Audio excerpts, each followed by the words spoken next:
And see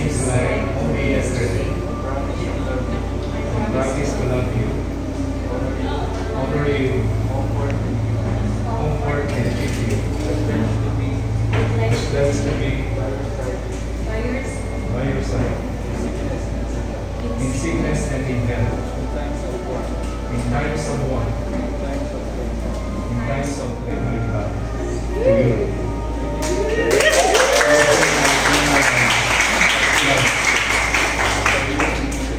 For you and awaiting what lives awaits us. You may kiss the bride. Kiss the bride. Yung matagal po. Plus free swimming. Mag-aanimos po kayo ulit mag-bless. Ito po. Thank you, thank you. Ayan. For 24 years, God has been so good in our lives. Marami po kaming pinagdaanan, pero mas maraming saya na nangyari sa buhay po namin. Una ay pagkakaroon ng aming dalawang anak na si Jessel at si Mia. Sila po ay super blessed na po kami. So kami po ay nagpapasalamat sa Panginoon dahil napakabuti po niya sa aming buhay. At itong mga taon na binigay sa amin sa remaining years of our lives, ang aming pong commitment ni Pastor is to serve the Lord kahit na ano pa pong mangyari, for better or for worse, in sickness and in health. At nagpapasalamat po kami dahil kayo po ay blessing po sa amin. Ito po remaining years of our lives, ito na po yung pinakamasaya kasi ito na po yung buhay namin ngayon. Kasi kung babalikan ko po yung buhay namin noon, mas malapit po kami sa Panginoon ngayon. Kaya ito yung masaya na buhay na binigay sa amin. Kaya ang commitment po namin sa Panginoon, sa biyaya po niya at sa tulong po ninyo, sa inyong panalangin po para sa amin, sana po ay datnan po tayo ng Panginoon na tapat na naglilingkod sa Kanya. Mahal kita. Kasi masaya ako kung masaya ka.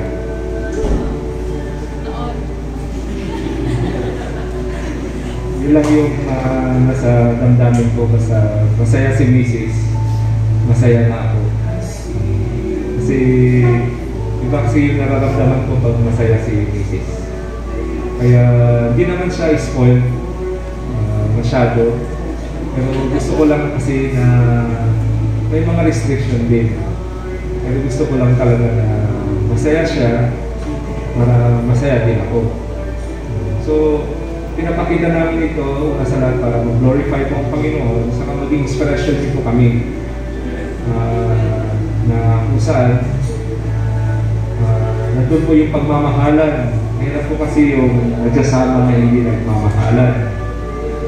Kaya nga sa mga bago ikasal, yan ang una kong tinatanong. Talaga bang kayo ay nagmamahalan? Kasi hindi pwede magsama ang isang couple kung hindi nagmamahalan. Magiging hindi masaya. Hindi magiging masaya. Hindi sila magiging satisfied sa kanilang pagsasama pag walang love. Kaya nga mahalaga yung pagmamahalan sa isa't isa. Kaya hanggang sa pagtanda, sa biyaya ng Diyos, yun din yung pangarap ko, yun din yung desire ko na magsasama kami hanggang sa pagtanda. Hindi kami maghihiwalay. Kahit sa higaan. Ayaw ko na sa aming pagtanda mag-separate kami ng higaan. Ayaw ko. Malulungkot ako. Kaya hanggang sa pagtanda, sa biyaya ng Diyos, Mama, pinapangako ko na ikaw lang yung mamahalin ko. At hanggang kamatayan.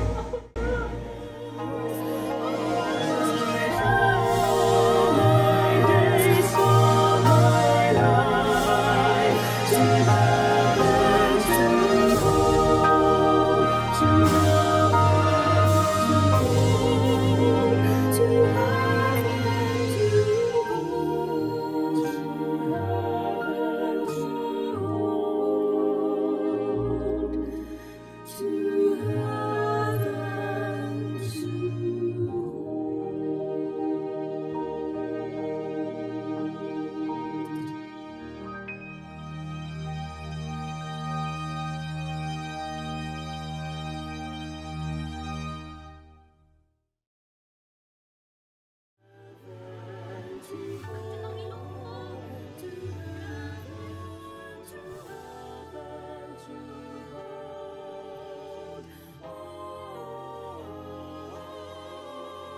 to heaven, to